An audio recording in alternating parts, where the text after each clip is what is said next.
Les réseaux sociaux, ces places publiques virtuelles où l'on échange, où l'on s'expose, où l'on s'affronte. Ils sont nés comme des curiosités technologiques, ils sont devenus des outils de communication et aujourd'hui, ils s'imposent comme des instruments de pouvoir. Mais au Gabon, la haute autorité de la communication vient de tirer la sonnette d'alarme, suspension jusqu'à nouvel ordre au nom de la lutte contre l'incivisme numérique, décision historique ou dérive autoritaire. Entre utilité et indispensabilité, entre mécénat et mercenariat, les réseaux sociaux façonnent de nouveaux métiers, de nouvelles cultures politiques et parfois de nouveaux dangers. Ce soir, nous interrogeons leurs promesses, leurs dérives et surtout, quelles solutions pour le Gabon. Madame, Messieurs, vous êtes sur Gabon Première. Bonsoir chez vous. Et justement, pour échanger sur cette thématique, les réseaux sociaux en question, je m'en vais vous présenter donc nos invités.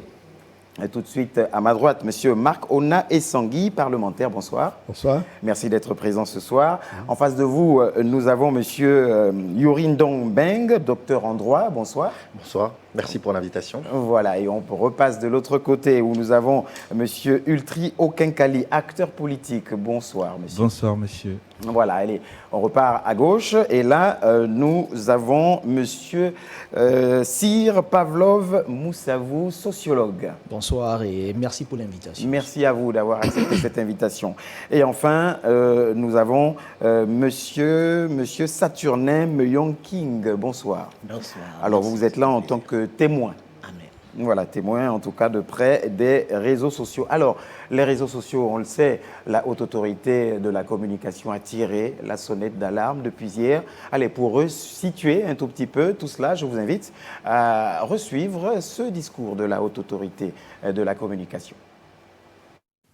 L'acte tient à rappeler que la liberté d'expression, y compris la liberté de commentaire et de critique, bien qu'étant un droit fondamental consacré au Gabon et garanti par la haute autorité de la communication, ne saurait s'exercer en violation flagrante des lois nationales et internationales en vigueur. Ces agissements sont susceptibles, dans le cas du Gabon, d'engendrer des conflits sociaux, de déstabiliser les institutions de la République et de mettre gravement en péril l'unité nationale, les avancées et les acquis démocratiques. En conséquence de ce qui précède, et pour faire face à ces dérives potentiellement conflictogènes, la haute autorité de la communication, réunie le mardi 17 février 2026 en séance plénière ordinaire à son siège 6 au 286 avenue de la Libération, sous la présidence de M. Germain Goyo Moussavou, décide de la suspension immédiate des réseaux sociaux sur le territoire national gabonais jusqu'à nouvel ordre. Faite à Libreville le 17 février 2026 pour la haute autorité de la communication, le président Germain Goyo Moussavou. Nous vous remercions. Voilà, c'était hier, ainsi décidait donc la haute autorité de la communication. Allez, j'ai tout un panel d'invités ce soir. J'ai envie, après finalement avoir réécouté ce communiqué de la haute autorité de la communication qui dénonce des conflits par rapport à l'utilisation des réseaux sociaux, une certaine déstabilisation. On parle de l'unité nationale qui serait menacée. Un premier tour de table, messieurs. Je vais commencer par vous, Marc Ona Essangui. Quelle aura été votre réaction? Quelle est votre réaction ou quelle a été votre réaction suite à ce communiqué de la HAC? Merci de m'avoir invité à cette émission. Je voudrais d'abord resituer l'historique de l'Internet au Gabon. C'est en 1996, je dis bien 1996, que le Gabon reçoit le premier nœud Internet financé par le PNUD. Et nous étions à une époque où l'ordinateur était considéré comme un outil réservé aux plus riches, aux plus nantis. Et nous avons consacré beaucoup de temps. Moi particulièrement, pour ceux qui me connaissent, j'ai été l'un des premiers promoteurs de l'Internet au Gabon. Je me suis battu pendant 30 ans pour que le citoyen gabonais puisse avoir une liberté d'expression. Vous étiez activiste ou influenceur? Je ne sais pas comment on définit activiste et influenceur, mais je fais partie de ceux-là qui ont sensibilisé l'opinion sur l'utilité de l'Internet. Et petit à petit, nous sommes allés aux Nations Unies pour démocratiser cet outil, la démocratisation de la parole. Internet était devenu l'espace où ceux qui n'avaient pas de voix publiquement pouvaient s'exprimer librement. La définition de l'Internet, c'est la liberté. Ça, c'est le 1. De 2, les réseaux sociaux sont apparus. Les premiers réseaux sociaux sont apparus en 2004 avec Facebook. Et nous avons été aussi l'un des premiers à faire la promotion de ces outils, toujours dans le cadre de la lutte que nous avons menée pour la gouvernance dans notre pays, pour la démocratie. Et nous avons salué cette avancée qui consistait à nous donner la parole quand les médias classiques ne nous ouvraient pas la porte. C'est le cas du Gabon. Mais aujourd'hui, ce que je constate, et qu'effectivement j'ai mené le combat pour la liberté et je ne regrette absolument rien du tout, j'ai aussi battu. Je pense qu'on vous le reconnaît. Voilà, je me suis aussi battu pour que je sois insulté, pour que chacun puisse avoir la liberté de m'insulter, mais sauf qu'en m'insultant, la loi légifère sur cet acte public vis-à-vis du citoyen. Il m'appartient à moi de prendre mes responsabilités parce que ce que je viens de subir est passible d'une condamnation, d'une peine. Et c'est à moi et à moi seul de me battre. Quand il s'agit de ce communiqué, je l'ai pris avec beaucoup de surprise. Dans l'émotion, je me suis dit, mais effectivement, ce n'est pas possible dans un pays démocratique, dans un état de droit comme le Gabon, de suspendre les réseaux sociaux. Il faudrait d'abord partir de la définition du réseau social. C'est quoi un réseau social? On y viendra effectivement tout à l'heure. Pour l'instant, on voudrait avoir effectivement votre sentiment. La sanction est brute. Je pense que la sanction est brute. Mais cette sanction vient d'un organe de régulation, la HAC. C'est son rôle. La Haute Autorité de la Communication. La Haute Autorité de la Communication. La HAC est dans son rôle. Alors, quelles sont les limites de la HAC dans cette opération?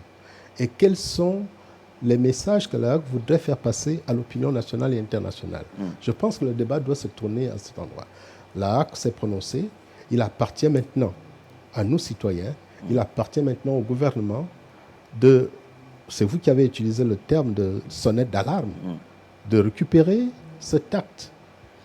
Pas courageux, cette force, cette puissance publique qui s'est exprimée, et de tirer les leçons de cette sonnette d'alarme. Je crois que nous sommes dans cette situation aujourd'hui. Et vous êtes donc resté dans un sentiment mitigé, on va dire?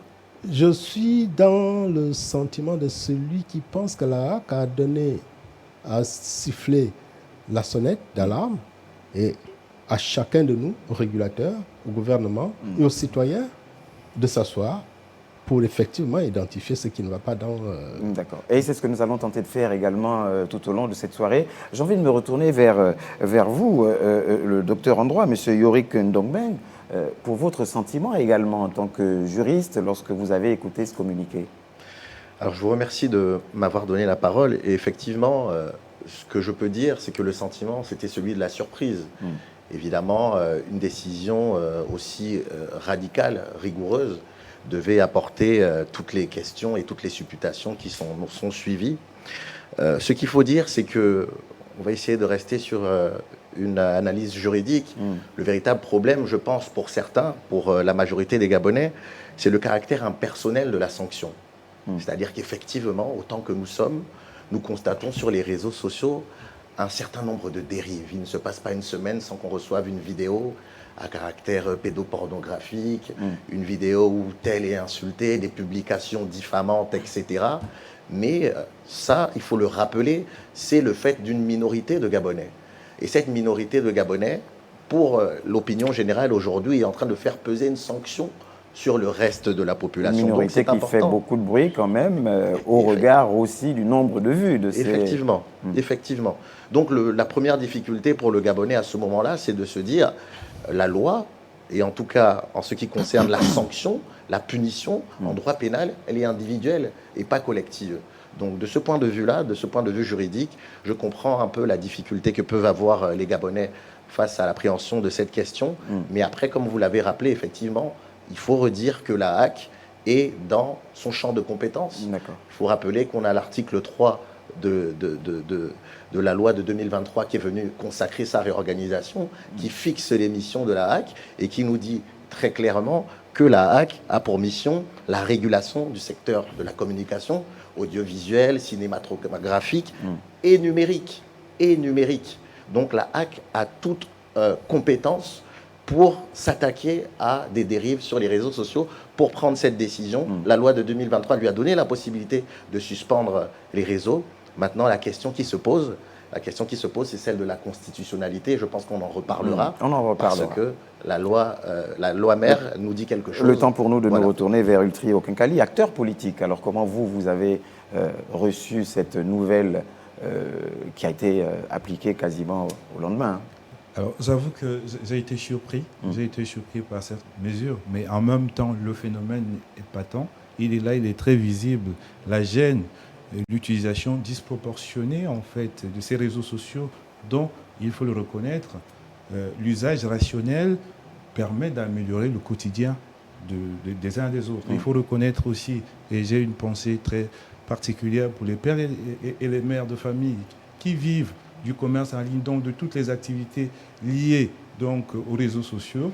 Ça, c'est le côté vertueux de cet outil. Mais reconnaissons au quotidien qu'il y a eu des dérives. Malheureusement, il y a eu justement le côté, la partie grise de cet outil qui commençait à devenir un véritable phénomène social et qui commençait également à menacer le vivre ensemble, la cohésion sociétale. Et donc, je pense que c'est une décision plutôt opportune. Monsieur le sociologue, monsieur Sir Pavlov Moussa, vous qui êtes sociologue, peut-être nous aiderez-vous à mieux comprendre tout ce qui se passe, notamment dans les réseaux, et qui aurait suscité finalement cette réaction de la HAC?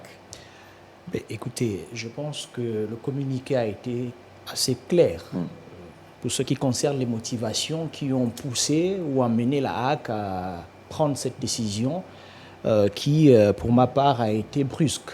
Pourquoi? Parce que... là, c'est le sociologue qui parle. Hein? Oui, je me dis que lorsqu'on prend ce genre de décision, il faut faire œuvre de pédagogie ou du moins préparer l'opinion. Pourquoi? Parce que lorsque vous ne balayez pas le terrain, lorsque vous ne préparez pas cette opinion-là, parfois les populations peuvent ne pas comprendre le bien fondé de certaines décisions, de certaines actions publiques. C'est pourquoi il est important toujours de préparer le terrain avant de prendre de telles décisions. Et l'autre aspect, ou du moins lorsque cette mesure est arrivée, tout de suite, je me suis un peu penché ou mis à questionner l'impact économique et social. Pourquoi? Parce que n'oublions pas que nous sommes dans un contexte qui est fortement marqué par le phénomène du chômage des jeunes, qui aujourd'hui avoisine officiellement les 35%. Donc vous comprenez que lorsqu'on parle de e-commerce dans notre pays, c'est des activités qui sont essentiellement animées par cette catégorie en parlant des jeunes. Et il y a aussi l'impact social en ce sens que beaucoup de familles aujourd'hui communiquent à travers ces plateformes-là. Il y a plusieurs sociabilités, il y a plusieurs connexions qui sont aujourd'hui possibles grâce à ces plateformes-là. Donc je me suis tout de suite penché sur l'impact économique et social, mais je reviens à ce que je disais, il faut souvent prendre le temps de questionner ou de mener certaines études d'impact, que ce soit sur le plan économique et social, mais surtout aussi faire œuvre de pédagogie pour faire en sorte que les populations puissent comprendre le bien fondé de certaines actions publiques. Alors, lui, en face de vous, il a été témoin, il est là en tant que témoin, il a quand même subi aussi les affres des réseaux sociaux, de l'utilisation des réseaux sociaux, et il va boucler ce premier tour de table. Hein. Vous, en tant que témoin, dans la peau qui est la vôtre, comment avez-vous reçu finalement cette communication de la haute autorité de la communication? Bien, évidemment, c'est un plaisir de partager le plateau avec vous. Je vous dis déjà merci. C'est M. Saturnin Muyonking. Saturnin Muyonking, évidemment. Nous, personnellement, en tant que témoin, j'ai vécu, ce sont des familles qui ont vécu des blessures internes. Donc la décision aujourd'hui de la HAC vient pour nous à point nommé, parce qu'elle vient pour réguler une situation qui a affecté plusieurs personnes, qui a affecté plusieurs familles. Et tout au long, je vais m'élancer l'occasion effectivement pour partager avec vous les différents témoignages que nous avons vécus. D'accord. Allez, donc le premier tour de table, c'était un tout petit peu de savoir comment vous avez accueilli cette annonce de la Haute Autorité de la Communication. Sachez que ce soir, le ministre de la Communication et des Médias, lui aussi, Germain Biaoudjou, s'est prononcé sur cette suspension. Il rappelle qu'en qualité de membre du gouvernement, eh bien, les missions régaliennes de la Haute Autorité de la Communication, elle a notamment pour mission de monter au créneau si les dérapages sont exagérés. On suit cet élément. Mesdames et messieurs de la presse nationale et internationale, le mardi 17 février, la Haute Autorité de la Communication a décidé de la suspension des réseaux sociaux sur le territoire national jusqu'à nouvel ordre. Le gouvernement de la République tient à rappeler que la Haute Autorité de la Communication, la HAC, est une autorité administrative indépendante, investie de la mission de veiller à la liberté de la presse et à la régulation de la communication audiovisuelle, cinématographique, écrite et numérique. C'est donc conformément à ces prérogatives que la HAC a pris cette décision pour faire face à la prolifération des contenus inappropriés, alimentant la désinformation, le cyberharcèlement et plus largement les dérives portant atteinte à la stabilité des institutions et à l'ordre public. Le gouvernement exprime sa solidarité avec la Haute Autorité de la Communication dans cette démarche de préservation de l'ordre public, du vivre ensemble, de paix et de préservation de l'amour entre les Gabonais. Cette solidarité traduit la responsabilité partagée des institutions de la République, confrontées aux défis croissants de l'usage abusif et dévoyé des réseaux sociaux. Le gouvernement tient à préciser que la mesure annoncée par la HAC est strictement conservatoire et n'entraîne pas l'interruption de l'accès à l'Internet. Cette mesure exceptionnelle n'est point une remise en cause de la liberté d'expression dans notre pays. C'est le lieu pour le gouvernement de réaffirmer son attachement au respect des libertés fondamentales et à l'état de droit. Aussi, soucieux de préserver la liberté d'expression et de garantir l'accès à une information de qualité, le gouvernement s'engage à conduire une réforme en profondeur, visant à réorganiser et à sécuriser l'écosystème national de communication numérique, tant au plan juridique qu'opérationnel. Préoccupé par l'impact économique que cette décision peut entraîner sur les flux des échanges commerciaux en ligne, le gouvernement s'emploie à y remédier dans les meilleurs délais. Enfin, le gouvernement appelle les citoyens, les acteurs médiatiques, les utilisateurs des réseaux sociaux à la responsabilité et à la vigilance, afin de préserver la paix, la cohésion sociale, les acquis et les avancées démocratiques, si chers à son Excellence Brice Clotaire Oligui Nguema, président de la République, chef de l'État, chef du gouvernement, en ce mois sacré du carême et des jeûnes des deux plus grandes religions dans notre pays. Je vous remercie. Voilà donc à l'instant le ministre de la Communication, Germain Biaoudjou, qui se prononçait par rapport à cette suspension édictée hier par la Haute Autorité de la Communication. Et là, j'ai envie de faire intervenir le parlementaire, Marc Onaï Sangui, après avoir écouté le ministre de la Communication, le gouvernement qui semble conscient également des impacts peut-être négatifs liés à cette décision, mais qui fustige et qui précise quand même que la haute autorité est bien dans son rôle. Alors, je pense qu'après avoir écouté ce communiqué, le gouvernement a pris ses responsabilités. L'AAC a donné la voix et il appartient maintenant aux organes de régulation de prendre leurs responsabilités. Nous avons l'ARCEP, nous avons l'ANEF et nous avons le ministère de la Communication. Chacun doit jouer sa partition. Je suis parlementaire et effectivement, je suis très soucieux de la législation au Gabon, d'un certain nombre d'actions. Je voudrais vous prendre quelques exemples. Sur les réseaux sociaux, j'ai été accusé, je dis bien moi j'ai été accusé par rapport à la grève des enseignants, d'être celui-là qui instigue les enseignants à radicaliser leur mouvement. Je découvre le tract sur les réseaux sociaux et je fais partie de ceux-là, de ma communauté, qui sont au cœur de la déstabilisation des institutions, qui préparent la déstabilisation des institutions de la République. Je découvre ce tract sur les réseaux sociaux, on me l'envoie, mais je rigole. Moi, je rigole parce que je suis indifférent à ce type d'accusation. Mais mon fils, ma fille, mon ami, j'ai reçu les retours de cet élément. Bien sûr. En rigolant. J'ai bien rigolé. Mais heureusement que nous sommes dans un état où les pouvoirs publics considèrent les réseaux sociaux, surtout ce qui se passe sur les réseaux sociaux, avec beaucoup de pincettes, de recul. De recul.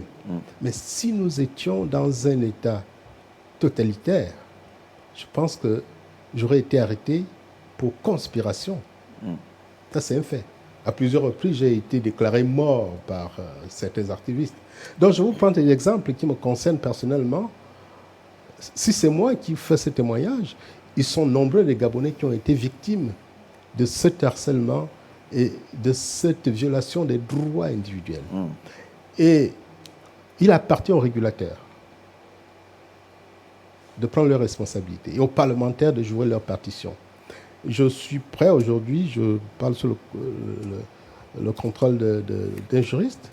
Je crois que nous allons, à partir de cet instant, à partir du signal que la HAC vient de donner, il faut que les uns et les autres prennent leurs responsabilités pour légiférer. L'Internet n'est pas une zone de non-droit, contrairement à ce que certains pensent qu'il y a l'impunité. Non, il n'y a pas d'impunité au niveau des réseaux sociaux. Il faudrait tout simplement que les États prennent leurs responsabilités pour légiférer, je parle bien de légiférer, pas de sanctionner, pas de restreindre les libertés. Ma liberté commence... Ou s'arrête là où commence celle de l'autre. Exactement, s'arrête là où commence celle de l'autre. Je pense qu'il va falloir que nous comprenions que derrière le petit écran que nous avons, à travers le smartphone, derrière l'ordinateur, mais ce sont des vies qui sont de l'autre côté.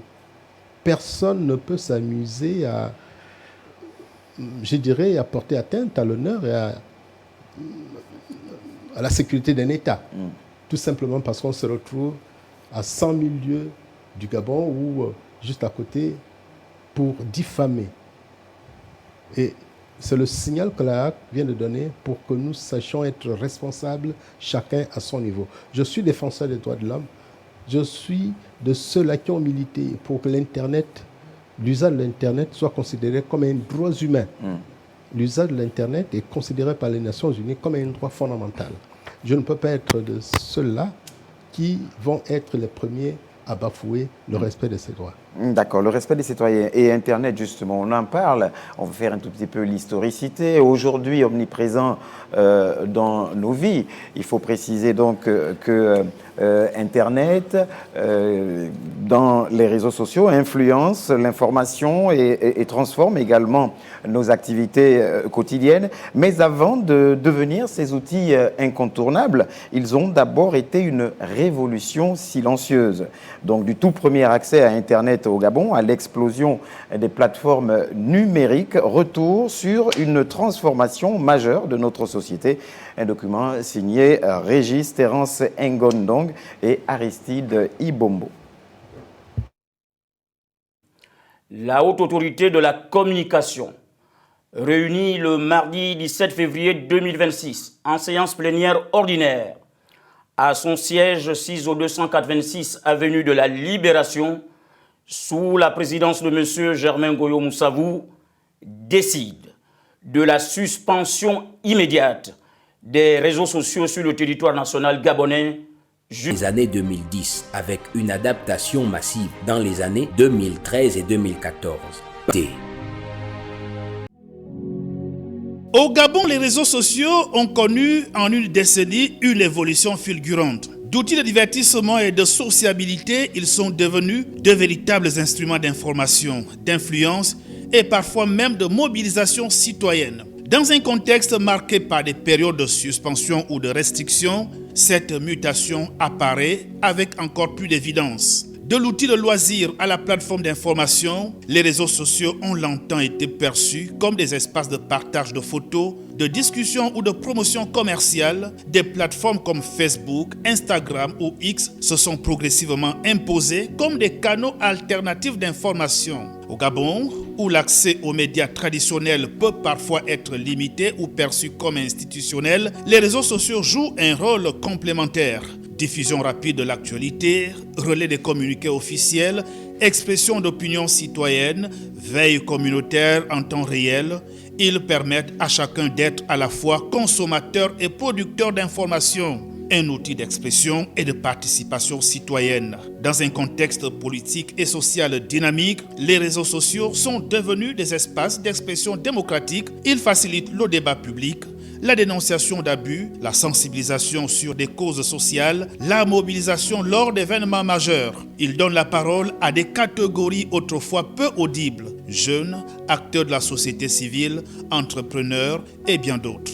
L'impact des suspensions est un révélateur d'indispensabilité, car les périodes de suspension ou de restriction d'accès aux réseaux sociaux constituent un véritable test. Elles mettent en lumière plusieurs réalités. Un ralentissement de la circulation de l'information car l'absence des réseaux sociaux crée un vide informationnel favorisant rumeurs et spéculations. Un impact économique immédiat. De nombreux commerçants, auto-entrepreneurs et créateurs de contenu dépendent désormais des plateformes numériques pour leur activité. Vente en ligne, marketing digital, communication professionnelle, etc.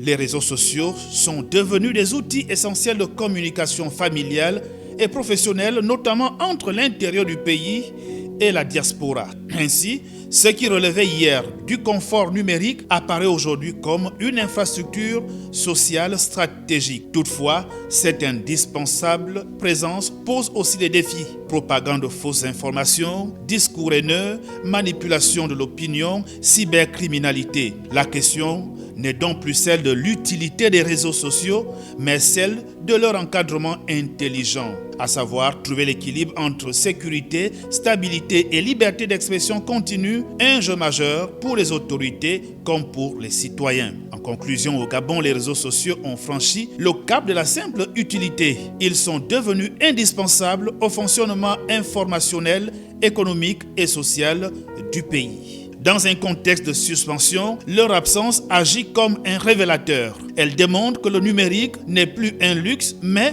une composante essentielle de la vie moderne.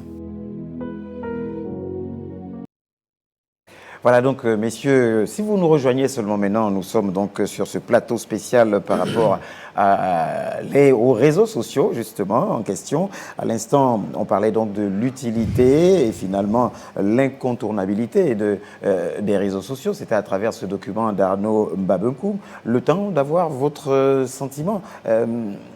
Aujourd'hui, les réseaux sociaux, à travers Internet, Facebook, YouTube, vous paraissent aujourd'hui utiles et incontournables, indispensables même? Alors, je m'attendais en tant que juriste à être un peu l'empêcheur de tourner en rond, à rappeler les vérités qu'il faut rappeler, les principes de droit. Et je me rends compte que le ministre l'a déjà fait à ma place. Je n'avais pas entendu sa communication. Et je peux dire que l'une des difficultés que nous avons eues depuis hier, c'était effectivement qu'à aucun moment, à mon sens, dans le communiqué de la HAC, et puis sur les différentes expressions qui ont suivi, il n'a été question de la liberté d'expression, du droit à l'information, qui sont des libertés et des droits constitutionnels. Je le rappelle, et c'était important de le dire, l'article 14 de notre Constitution nous dit que la liberté d'opinion, la liberté d'expression, la liberté d'information et de communication sont des droits constitutionnels. On peut aller plus loin. Vous me parlez de caractère indispensable, mais on peut aller plus loin. C'est-à-dire qu'il y a la liberté, le droit à avoir une vie familiale, qui est aujourd'hui, qui s'appuie sur les réseaux sociaux. On a tous des groupes de famille. Il y a des gens qui vivent à l'étranger. Il y a également la liberté du commerce et de l'industrie. Et là, c'est l'occasion de rappeler que la suspension ou l'arrêt des réseaux sociaux sera également une grosse perte, entraînera une grosse perte pour beaucoup de jeunes Gabonais qui s'en sortent par ce moyen-là. Les humoristes, les influenceurs positifs, parce qu'on va parler sûrement de l'influence négative. Mais effectivement, les réseaux sociaux et le gouvernement a pris la mesure, à mon sens, et va dans le sens qui était celui de la déclaration que j'allais faire maintenant. C'est la HAC a fixé, a tiré la sonnette d'alarme. Maintenant, il y a un cap qu'il faut suivre. Et le cap, c'est de réussir à faire cet arrangement subtil entre la limitation des libertés, mais en même temps, de l'autre côté, tout simplement promouvoir ces libertés-là qui nous sont indispensables. Et vous avez retenu le nom. Donc, véritablement, il ne faut pas l'oublier, les réseaux sociaux font aujourd'hui partie de notre quotidien et de nos droits inaliénables. Ultri Okinkali, comme politique? En tant qu'acteur politique, je veux faire mienne les explications du juriste. C'est que sur ces aspects, on ne peut pas faire la politique sans promouvoir, de mon point de vue, l'état de droit, et les réseaux sociaux font partie intégrante du droit à l'information, donc c'est un droit inaliénable. Par contre, moi j'ai été particulièrement marqué par deux faits. C'est la réaction immédiate du gouvernement à la suite donc de la déclaration de la HAC, mais surtout le contenu. C'est que le gouvernement prend acte de cette suspension, mais surtout de l'impact de cette mesure sur le peuple gabonais, le peuple gabonais. Impact multisectoriel. On parle de l'économie, on parle des liens sociaux, on parle même de l'essence, parce que les réseaux sociaux sont devenus, y compris même de la performance administrative, parce que aujourd'hui, ça devient même un véhicule de communication institutionnelle, les réseaux sociaux. Donc c'est pour vous dire que c'est une situation assez préoccupante. Et j'ai hâte de voir effectivement le gouvernement très rapidement fixer, comme il l'a annoncé, le cadre de la réforme qui va suivre cette décision très très marquante de la HAC. Et je pense que le sociologue ne se départira pas de ce point de vue sur l'importance et l'impact finalement des réseaux sociaux dans la société. Ben, écoutez, les réseaux sociaux ont transformé profondément nos modes de vie. En ce sens qu'aujourd'hui, il est quasiment impossible de vivre sans. D'ailleurs, il y a un réflexe qui nous est quasiment commun à nous tous, c'est que lorsque nous nous réveillons le matin, vers qui nous nous tournons? Le plus souvent, c'est vers notre smartphone. Donc vous comprenez que ce n'est plus aujourd'hui possible de vivre sans ces plateformes-là. Mais je vais revenir sur l'article 14 qui a été mis en avant par le juriste et par beaucoup d'autres compatriotes. Voyez-vous, je trouve que nous avons lu, oui, du moins nous avons lu cet article-là à moitié. Certes, la Constitution garantit l'accès ou fait de l'accès à l'information, du droit à l'information, un droit fondamental, mais allons-y un peu lire le dernier article, plutôt le dernier paragraphe, qu'est-ce qu'il dit? La loi encadre l'usage de l'information et des technologies de l'information et de la communication pour sauvegarder l'humanité, l'intimité personnelle et familiale des personnes ainsi que le plein exercice de leurs droits. Donc, c'est en même temps un droit fondamental, mais la Constitution a bien fait aussi de rappeler que les réseaux sociaux, comme le disait le parlementaire, ne sont pas un lieu de non-droit. Donc il faut bien qu'il y ait un régulateur, il faut bien qu'il y ait un État qui fixe les normes. Pourquoi? Parce que nous brillons, ou du moins certains compatriotes, brillent par le fait d'outrepasser les normes, brillent par le fait de fouler aux pieds les institutions, et ainsi de suite, brillent par le fait de manifester une certaine forme mais assez poussée de l'incivisme. Voilà, donc il faut bien qu'il y ait toujours un État qui puisse faire en sorte de rétablir l'autorité publique, faire en sorte qu'il y ait l'ordre. Pourquoi? Parce que, écoutez, même quand on parle de l'activité économique, écoutez, je ne pense pas qu'il y ait un essor économique possible dans un pays qui est traversé par une instabilité politique institutionnelle. Donc, Monsieur, tout est lié. D'accord. Oui, je voudrais m'adresser à M. Meyonking, qui lui est là en tant que victime aussi. Peut-on encore imaginer une vie sans réseaux sociaux aujourd'hui, même si vous avez été victime? Mais objectivement, est-ce que vous pensez qu'on peut imaginer une vie sans réseaux sociaux? Écoutez, mais c'est très difficile, hein. Je dis que c'est très difficile parce que nous sommes habitués déjà avec le secteur des réseaux sociaux. Te réveiller un bon matin, tu regardais quel est le message que j'ai reçu par Facebook, par des personnes qui n'ont pas parfois ton numéro de téléphone, ton contact. Te réveiller, regarder ce que j'ai reçu sur WhatsApp. Tu es au courant des informations qui se passent jour et nuit. Donc, pour moi, aujourd'hui, vivre sans les réseaux sociaux, ce serait difficile. Mais il faut revenir sur la position du gouvernement, que je tiens à remercier ici par le canal du ministre de la Communication et des Médias, qui a, sur le point de presse, a pu dire quelque chose qui est très important, c'est que ce que la HAC a eu à prendre comme décision ne viennent pas pour suspendre expressément, mais ils viennent pour réguler la situation du numérique, parce qu'aujourd'hui, nous avons vu toutes les dérives que les réseaux sociaux entraînaient, et jusqu'à porter même des atteintes à la solidarité, à l'unité nationale, à tous ceux qui avaient un bon vivre ensemble. Donc aujourd'hui, il fallait vraiment s'attendre à ça. Alors toujours dans le sens de l'utilité, j'ai envie de me retourner pour boucler ce tour de table vers Marc Onaï-Sangué. Si l'on suspend, est-ce seulement une gêne ou une véritable paralysie sociale? Paralysie sociale, je ne pense pas, parce que nous avons quand même vécu par le passé sans réseaux sociaux. Nous avons aussi certains pays qui subissent la même situation que nous aujourd'hui et qui ont...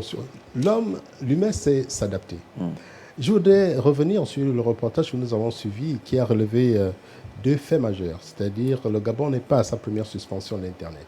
Mais il faut situer le cadre de suspension que nous avons connu par le passé. Ce n'est donc pas une décision historique? Ce n'est pas une décision historique. Et le reportage l'a bien révélé.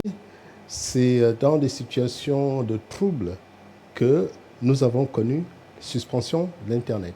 Or, aujourd'hui, nous sommes dans un domaine, dans une situation où la puissance publique voudrait réguler.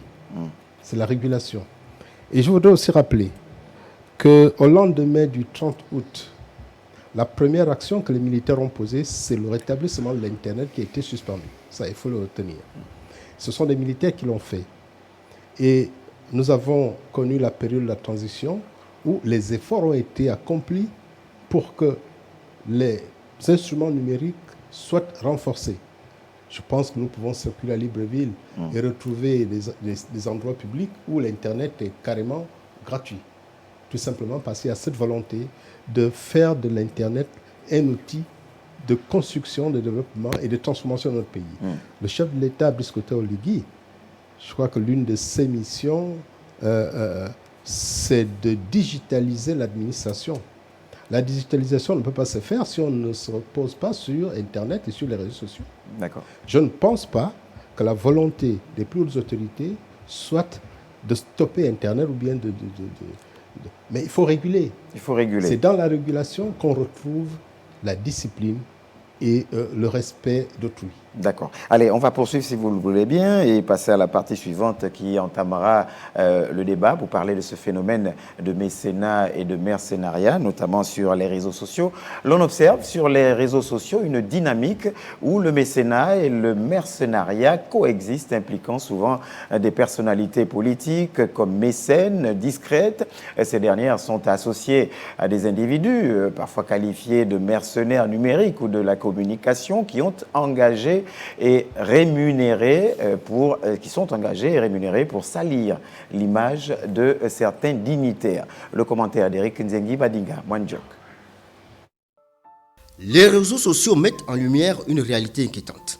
La convergence entre le mécénat financier et les pratiques de mercenariat numérique. Les mercenaires sont des individus qui acceptent de diffuser des messages nuisibles ou mensongers en échange d'une compensation financière. Leur motivation principale est donc économique plutôt qu'idéologique. Les mécènes, quant à eux, sont des acteurs financiers et politiques qui alimentent cette dynamique en investissant de l'argent pour manipuler l'opinion publique. Ils cherchent à promouvoir leurs propres intérêts tout en nuisant à leurs rivaux politiques ou concurrents. On assiste à une professionnalisation de la nuisance. Ce phénomène a favorisé l'émergence de métiers tels qu'activistes, influenceurs et lanceurs d'alerte, qui, bien qu'ils puissent avoir des intentions variées, se retrouvent parfois mêlés à des pratiques douteuses. Même ceux qui sont sans qualification académique peuvent exploiter cette plateforme pour devenir des acteurs virulents de la désinformation et de la calomnie. L'arme du mercenaire numérique est l'injure, mais c'est une arme à double tranchant. Voilà, et tout de suite, j'ai envie de me retourner vers l'acteur politique. Tout d'abord, M. Ultri Okinkali. Est-ce que vous, en tant qu'acteur politique, vous reconnaissez finalement ce phénomène de mécénat derrière cette activité dans les réseaux sociaux qui amène finalement, comme on l'a qualifié, hein, au mercenariat quasiment? Il faut dire que c'est pas réservé aux acteurs politiques. Hein. Ces observations qu'on peut en faire aujourd'hui couvrent toute la société. Mais c'est vrai, avec un point d'attention dans le milieu politique, malheureusement, ces pratiques sont devenues incontrôlées. Et d'où la nécessité, effectivement, à un moment donné, de rappeler tout le monde à l'ordre, de mettre en place les dispositions nécessaires à la régulation. Il faut réguler le secteur pour éviter les dérapages qui deviennent quasi quotidiens. Et réguler, réformer, ça n'est pas que la problématique des communicants du ministère de la Communication avec la HAC et 2-3 institutions intéressés par la question. Il faut aller plus loin, y compris nos différentes juridictions, pour asseoir une réforme propre à notre culture et susceptible effectivement d'assurer une belle évolution et une utilisation positive. Parce que c'est de ça qu'il s'agit effectivement, l'utilisation positive. Il faut voir les réseaux sociaux, c'est bien, c'est venu révolutionner notre quotidien, mais où poser le curseur? Et c'est, de mon point de vue, ce dont il est question aujourd'hui. D'accord, vous aurez le temps en tout cas de revenir dans la partie suivante, notamment la dernière partie, sur comment réguler, et le juriste nous en parlera. Mais comment distinguer l'usage citoyen de l'usage mercantile ou politicien, selon vous, M. Marcona Isangui, en tant que parlementaire? Alors, je voudrais d'abord rappeler un fait personnel. J'ai été très engagé sur le terrain par rapport à la dénonciation de la gouvernance que nous avons connue par le passé. Beaucoup m'ont toujours qualifié d'activiste, mais mon activisme a toujours été tourné vers la gouvernance, vers la promotion de la démocratie et les droits. Je n'ai jamais prononcé des injures vis-à-vis de qui que ce soit. Je n'ai jamais été sur un plateau ou bien derrière mon téléphone pour injurier, mais tout simplement parce que tout part de l'éducation de chacun. Tout part de la sensibilisation. Tout part du message qu'on veut faire passer. Par contre, moi, j'ai été insulté, j'ai été injurié, j'ai été traîné dans la bouche sur les réseaux sociaux. Mais ça ne me fait ni chaud ni froid, parce que j'estime que ce qui compte, c'est ma conscience. Et je sais pertinemment que beaucoup vivent de cela. Vous pensez que ces attaques étaient politiciennes? Politiciennes, avaient un penchant, un goût politique. À partir du moment où vous recevez des attaques alors que vous n'avez aucun problème avec, vous ne connaissez même pas la personne, tout simplement, ce sont des actions qui sont orientées. Hein, ce sont des envoyés spéciaux pour porter atteinte à telle ou telle personne. Moi, j'aime parler de moi parce que quand on parle des réseaux sociaux, je suis l'une des victimes et je suis aussi l'un des acteurs. Mais acteur, pas dans le sens... Acteur, instigateur? Pas instigateur, non, acteur parce que les réseaux sociaux sont devenus un outil pour la promotion de votre activité, pour la promotion personnelle. Beaucoup parlent d'influence. On vous a connu très penché sur les questions environnementales. Exactement, exactement. Et je crois qu'aujourd'hui, les réseaux sociaux sont des outils de communication par excellence pour se vendre et pour vendre son produit. Maintenant, il y a une utilisation perverse de ces réseaux sociaux. Et la question aujourd'hui, comment réguler, c'est la question que vous avez, c'est la dernière partie de notre émission, comment réguler? Est-ce que quelqu'un qui vit aux États-Unis, en France, derrière son téléphone, peut être sanctionné par la justice gabonaise de là où il est? Le juriste pourra nous éclairer là-dessus peut-être, mais pour l'instant j'ai envie d'avoir l'avis du sociologue, peut-être pour bien nous expliquer ce phénomène qui semble être courant, visible, un fait de société devenu, le mécénat et le mercenariat, avec derrière l'homme politique. Il faut juste dire que les réseaux sociaux ne font qu'amplifier un phénomène qui sévit déjà au sein de la société gabonaise.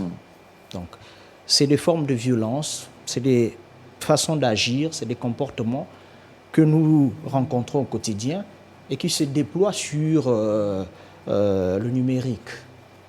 C'est tout simplement ça. Mais c'est la conséquence de quoi? Parce que là, on parle là de conséquences. Mais quelles en sont les causes? Déjà, nous sommes dans une société qui est traversée par ce que je vais appeler ici un certain recul de l'éducation civique. En ce sens que, aujourd'hui, plus que par le passé, nous avons des compatriotes qui, de façon banale, trouvent ou ont normalisé le fait, par exemple, de fouler aux pieds certaines institutions. Vous pensez qu'il y a un véritable problème d'éducation derrière? Civique. De civisme, alors. Voilà. Il y a aussi une crise des valeurs morales. Une des valeurs que moi j'ai acquises, nous qui avons eu la chance de grandir au village, c'est le respect de l'aîné. Aujourd'hui, écoutez, peu importe la personne, peu importe l'âge de la personne qui est en face de nous, écoute, on n'a plus ce recul-là nécessaire de dire, écoutez, lui là, il a peut-être l'âge de mon père. Ça y est, on tire à boulet rouge. Le plus important, c'est d'attirer l'attention, avoir le maximum de vues, et ainsi de suite. Donc, je pense que les réseaux sociaux trahissent la crise profonde, le malaise social que connaît la société gabonaise dans son ensemble. Donc, si nous voulons faire en sorte que ce mal-là, ces violences-là, ces comportements puissent reculer, ce n'est pas forcément sur les réseaux sociaux qu'il va falloir aller les combattre, mais sur le plan physique. C'est-à-dire? En commençant par rétablir, par exemple, certaines formes d'éducation civique. Faire en sorte de véhiculer un certain nombre de valeurs qui, malheureusement, tendent à se perdre. Voilà. Faire en sorte qu'il y ait l'émergence d'un certain citoyen qui est responsable, soucieux du bien-être de l'autre, mais surtout aussi respectueux des institutions. Est-ce que cette prise de conscience pourrait se faire du tic au tac? Non, ce n'est pas du tic au tac. Je dis souvent que le changement ne se décrète pas, il se construit. Tout à fait. Il se construit avec quoi? Avec les valeurs. lorsqu'on parle par exemple de patriotisme, qu'est-ce qu'on met à l'intérieur? Le mot en lui-même, s'il n'y a pas de contenu, il devient un slogan. Donc il faut mettre des valeurs à l'intérieur, des valeurs morales notamment et spirituelles, qui puissent faire en sorte que lorsque les uns et les autres en sont imprégnés, ils puissent comprendre que au sein d'une société, il y a des normes, il y a des règles à respecter, tout simplement. Monsieur Meyanking, vous qui êtes témoin et qui avez été victime un tout petit peu, racontez-nous un peu votre vécu. Est-ce que c'était politicien ou plutôt ça n'avait rien de politique? Alors, deux faits. Et comme on le dit, hein, les réseaux sociaux aujourd'hui, en réalité, c'est un village planétaire. Que tu sois en France, que tu sois ici, ça te permet de communiquer. Mais sur ces deux faits, j'ai deux belles histoires qui m'ont permis de voir la dangerosité des réseaux sociaux. La première relève de la cyberharcèlement à travers une jeune fille qui communiquait avec un jeune homme. Et voilà pourquoi nous parlons de réguler les choses, réguler les réseaux sociaux, parce que ça permet vraiment de revoir. Parce que plusieurs personnes aujourd'hui ont des comptes avatars, plusieurs personnes aujourd'hui ont des faux noms dans les réseaux sociaux, sur Facebook, Twitter et autres.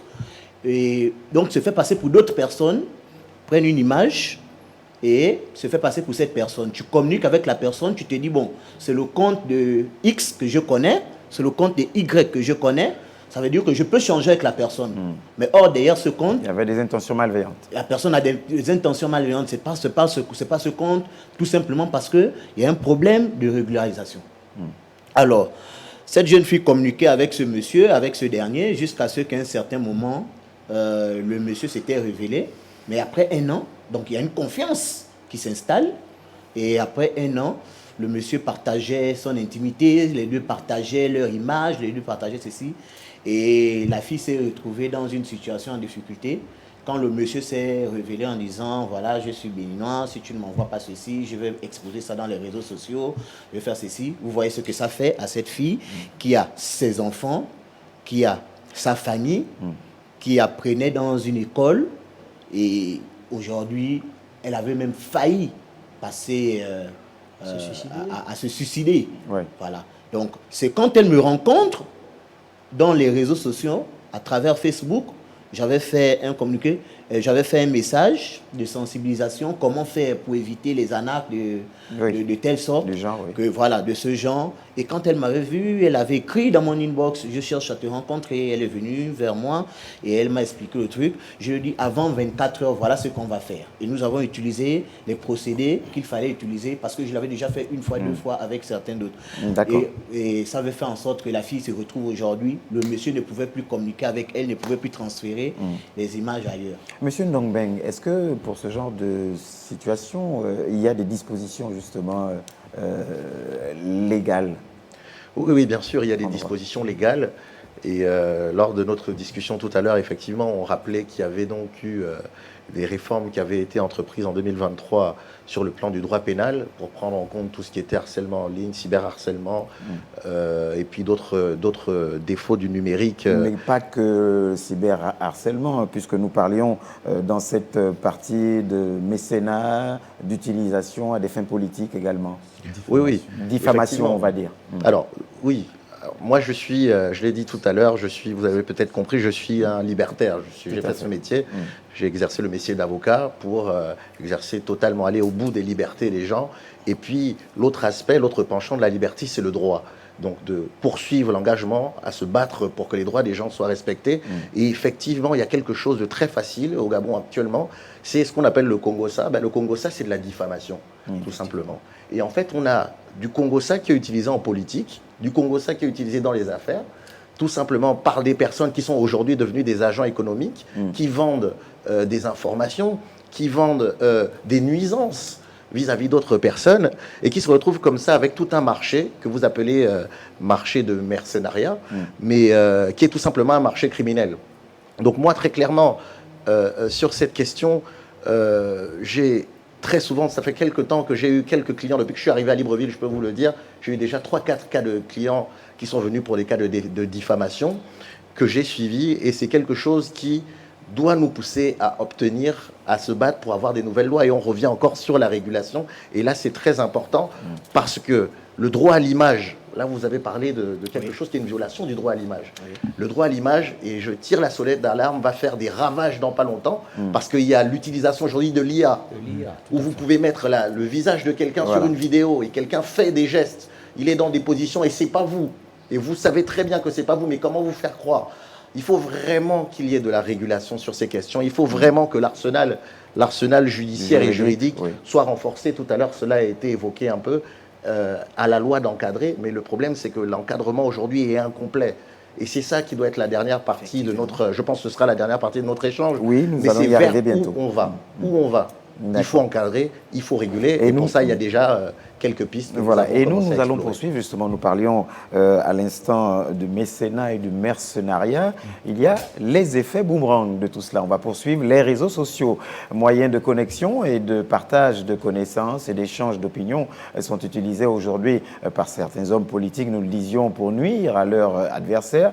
Dans le document qui va suivre, Pelagimbu Ono et Shelly Manea reviennent sur l'utilisation de ces réseaux par le politique et également de l'effet boomerang.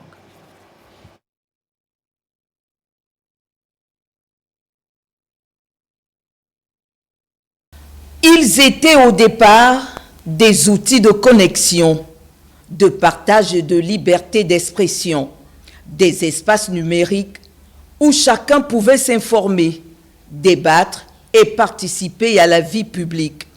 Mais au fil du temps, les réseaux sociaux ont changé de visage. Aujourd'hui, ces plateformes sont devenues de véritables champs de bataille politique. Au départ, effectivement, les réseaux sociaux ont contribué à leur manière à façonner l'espace politique. Parce que il suffisait seulement pour un acteur politique de décliner son agenda d'activité et la communauté qu'il avait créée à travers ces différents réseaux-là, Facebook, Twitter, YouTube, TikTok, et même les groupes de discussion WhatsApp, les gens se mobilisaient. Au cœur de cette mutation, un phénomène grandissant, l'exploitation stratégique des réseaux sociaux par certains acteurs politiques.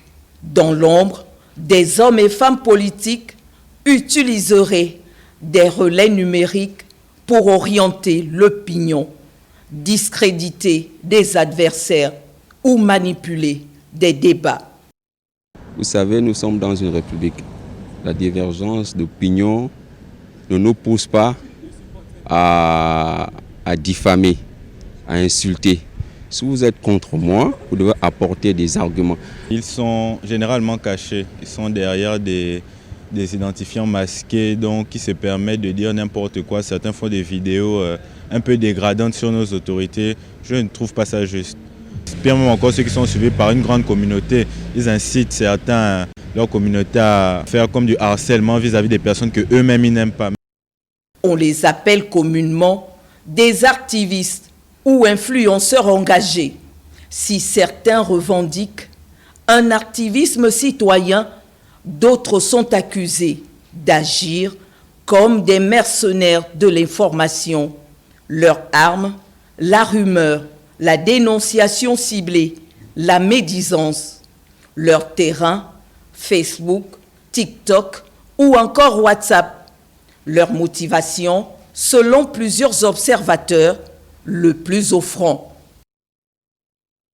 Depuis ces 5-4 dernières années, c'est une tendance qui se confirme. On a malheureusement des individus, bien sûr des compatriotes même gabonais, qui résident pour la plupart à l'Hexagone, qui se font le malin plaisir de détruire, de décrédibiliser l'image du pays. Parce qu'ils estiment que s'ils ont des frustrations internes, au lieu de se redéployer, au lieu de se réinventer, leur seule consolation, c'est de jeter l'opprobre sur les institutions, c'est de jeter l'opprobre sur les autorités, c'est de jeter l'opprobre sur le pays.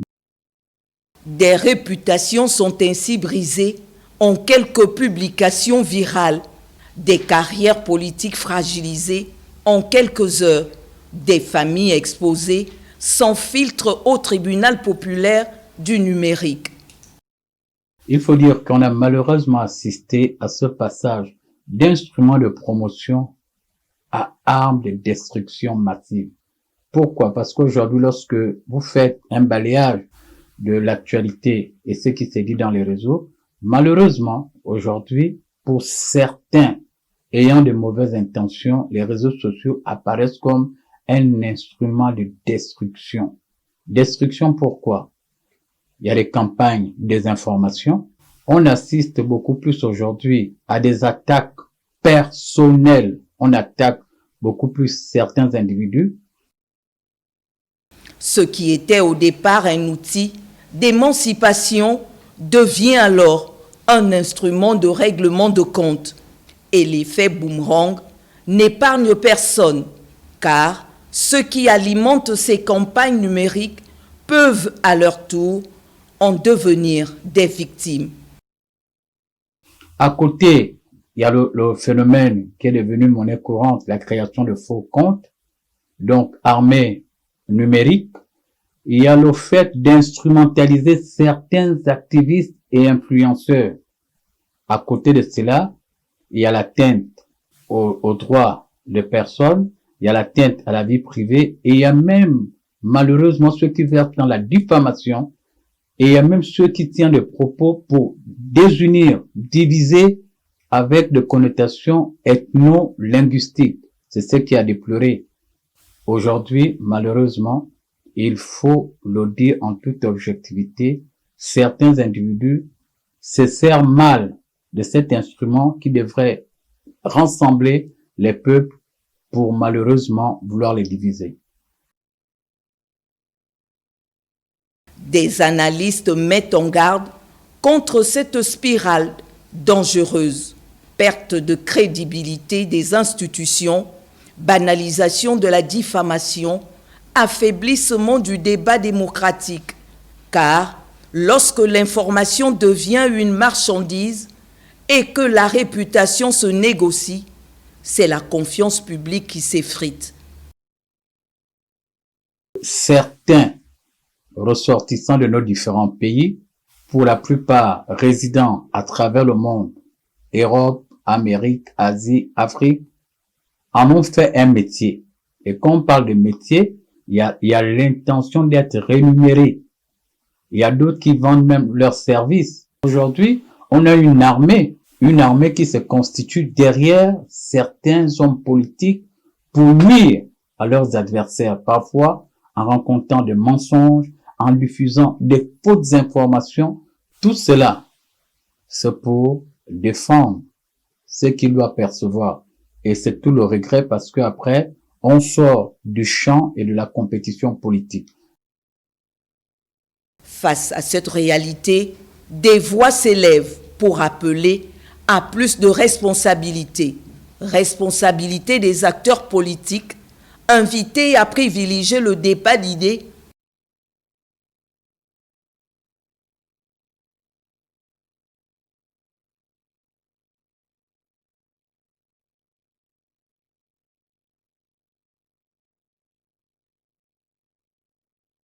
Voilà un petit souci technique avec la fin de cet élément de Pélagie Mbouimba, un élément, on va dire, très révélateur. Et j'ai envie de me retourner vers notre parlementaire et notre acteur politique. L'utilisation finalement des activistes pour des fins politiques, qu'est-ce que ça vous inspire? Monsieur Marcona et Sangui. Tout à l'heure, j'ai dit que les réseaux sociaux ne sont pas un terrain de non-droit. Encore une fois, ceux qu'on appelle activistes, influenceurs, ne sont pas à l'abri des poursuites judiciaires, qu'ils soient au Gabon. Mais pourtant, on a l'impression, lorsqu'on les voit opérer, on a l'impression que ça se passe à tout va, sans régulation. Ils peuvent dire tout ce qu'ils veulent, comme ils veulent, quand ils veulent, sur qui ils veulent. C'est une impression. C'est une impression parce que personne n'est allé jusqu'au bout de la réaction. Je me pose la question, combien de plaintes ont été introduites tant au niveau national, au niveau international, contre ceux-là qui portent atteinte à nos honneurs? Combien de plaintes ont été déposées? Nous avons toujours tendance à négliger, je l'ai dit tout à l'heure, combien de fois nous avons été tous diffamés, mais après on rigole. C'est en rigolant, effectivement, que nous donnons du pouvoir à ceux-là qui Marcona Essangui, devenu acteur politique, n'a pas usé de ce stratagème contre mes adversaires? Pas du tout, pas du tout. Parce que j'estime que je ne suis pas de cette école et je ne serai jamais de cette école. Je fais valoir ma capacité à agir et à réagir et je compte sur ma valeur intrinsèque pour mener toutes les actions en toute responsabilité. Et je voudrais terminer en disant, personne n'est à l'abri d'une poursuite judiciaire. On a toujours tendance à penser que parce que vous aurez créé un avatar, vous n'êtes pas capable d'être atteint. Ce n'est pas évident, ce n'est pas ça. Je pense que les réseaux sociaux ont leur mécanisme de fonctionnement qui peuvent être sérieusement atteints par d'autres outils. Nous avons suffisamment d'outils pour non seulement réguler, mais aussi déstabiliser ceux-là qui ont pour arme les réseaux sociaux pour détruire la vie de... Ultrio Kenkali, acteur politique. Oui, vous également, vous n'avez pas un carnet d'adresses à l'endroit de quelques activistes Soyez-en sûrs, mais je reconnais que la pratique est réelle. Mais le recours, c'est de mon point de vue un raccourci impropre, mais qui a quand même son cours dans notre société. Aujourd'hui, si vous annoncez un point de presse d'un acteur politique sur les faits de société, l'inflation, le pouvoir d'achat, l'exécution budgétaire, la décentralisation, et la gouvernance locale, entrée libre, vous n'aurez pas grand monde. Mais annoncer un live depuis Paris, Washington, New York, sur la vie privée d'un acteur politique. Alors là, vous aurez combien d'abonnés? Donc, c'est autant de questions. Et je veux penser que le début de la solution se trouve dans tous les effets qui ont été annoncés à l'instant par le ministre en charge de la communication, que demain après-demain, on ne parlera plus, on ne vivra plus comme on le vit malheureusement aujourd'hui. Est-ce que derrière cet intérêt, Ultrio Kenkali, il n'y a pas ce qu'on pourrait aussi appeler un effet boomerang, c'est-à-dire les acteurs politiques, ce sont eux également qui ont mis finalement ces activistes en exergue. Et puis là, on récolte un peu le fruit de ce qui aurait pu être semé, parce que maintenant ça tire à tout va, ça va dans tous les sens. Est-ce qu'il n'y a pas cette réalité de cet effet boomerang finalement par rapport à ce que certains auraient semé eux-mêmes quelque part? Oui, bien sûr, ce que je disais tantôt, que c'était un raccourci impropre, parce que effectivement, d'aucuns ont pensé à un moment donné qu'il était nécessaire, qu'il était bon d'utiliser un canal, ça a un coût, d'utiliser un canal pour parvenir à une fin. Malheureusement, lorsque, comme on dit aujourd'hui, les jeunes parlent de game, c'est que lorsque vous utilisez, que demain après-demain, vous n'êtes plus en capacité d'entretenir ce réseau qui peut être très onéreux, ah ben, ça devient un instrument de chantage contre vous-même qui avez initié cette démarche. Donc, ce n'est pas des pratiques à encourager, mais elles sont là malheureusement.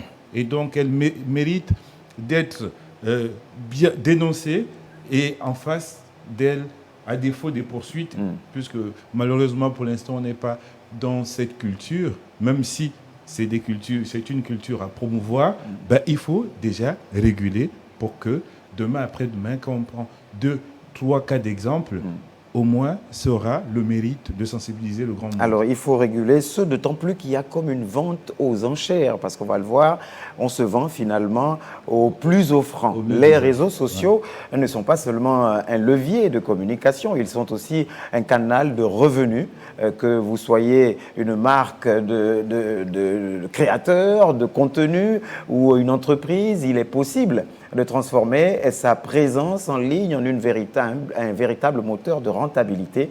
Mais à quel moment, finalement, outrepasse-t-on ce besoin naturel de rentabilité pour plonger dans le dénigrement, la diffamation, les injures et autres tentatives de réponse donc dans cet élément avec Stevie Oyan-Mesui. Positionnons les lives, nous regardons le langage des réseaux sociaux. Un sur des questions d'économie et d'environnement animés par des éminents professeurs. L'autre sur la vie d'une autorité politique. Gré à injurier, à fouler aux pieds la dignité des uns et des autres, sont plus sollicités, plus partagés, plus vus que ceux-là qui sont de nature à construire, à bâtir l'intellect des uns et des autres. Donc vous comprenez qu'il y a une crise profonde, non seulement des valeurs morales et spirituelles, mais aussi une crise du niveau de culture ou encore d'éducation des uns et des autres. On se demande si c'est vraiment une question d'éducation ou cela va bien au-delà. Les soi-disant influenceurs poursuivent le nombre de vues normales, les comptes sont monétisés, ce qui justifie la virulence, l'énergie débordante avec laquelle ils bravent toute limite, tout interdit, toute logique, voire tout respect. En Afrique, c'est vraiment regrettable de pouvoir constater que plusieurs personnes utilisent les réseaux sociaux pour des basses besognes, telles que utiliser des propos diffamatoires envers X, Y. Parfois, certaines personnes aujourd'hui exposent leur vie au quotidien dans les réseaux sociaux. Et c'est toutefois regrettable. On dit que les comptes sont monétisés, mais on est en droit de se demander à quelle hauteur. La monétisation suffit-elle à donner des ailes à ceux-là que l'on appelle aujourd'hui influenceurs ou le taux d'audience dont ils jouissent leur confère d'autres avantages occultes que seuls les initiés maîtrisent? C'est l'explication la plus plausible, il suffit de regarder un live. On aurait dit que ces derniers sont en transe. Ils sont en communication directe avec les esprits de l'au-delà qui leur donnent des informations, fausses fussent-elles, si loin d'être important à cet instant T. Il y en a qui ne sont pas prêts pour Internet. Voilà, donc du coup, ils comprennent même pas ce que c'est. Donc du coup, ils se disent, voilà, derrière un téléphone, on peut tout dire, on peut prendre n'importe quel aspect et puis développer ça selon sa propre conscience. On oublie même les logiques, le respect et autres. Le temps de reprendre les esprits, les dérives sont vite enregistrées. Quand la lucidité reprend ses droits, le mal, il est irrattrapable. Les réputations et dignités sont détruites. Les familles de tout ordre politique, professionnel sont désorientées au profit de la malveillance humaine. Voilà, monsieur Ndongbeng, j'ai envie de me retourner vers vous. Vous avez suivi ce reportage qui met un peu en exergue la marchandisation, si on peut le dire comme cela, des injures. Qu'est-ce que ça inspire à l'homme de droit que vous êtes? Alors, ça m'inspire premièrement une chose. Tout à l'heure, on a parlé de la responsabilité des activistes, des influenceurs. Moi, j'aimerais, elle est réelle, hein, mais j'aimerais également pointer du doigt la responsabilité de nos compatriotes, tous autant qu'ils sont. Il y a énormément de comportements qui sont problématiques. C'est-à-dire qu'on reçoit une vidéo inappropriée sur les réseaux sociaux, sur WhatsApp. Quel est le réflexe de la majorité des Gabonais? Et parfois, moi, je reçois des vidéos c'est de partager. À un moment donné, la question va également se poser de la responsabilité de ces partages. Des uns et des autres. Sur les réseaux ou sur WhatsApp. Parce que lorsque vous voyez une victime, la victime, le préjudice qu'elle subit n'est pas un préjudice direct du fait de son agresseur en réalité. C'est également l'ampleur qui est prise par les milliers de partages et par la prolifération de la violation qu'elle a subie. Donc ça, c'est vraiment quelque chose d'important. Et sur le fait de réguler, il va falloir se poser la question de la responsabilité des utilisateurs de réseaux sociaux.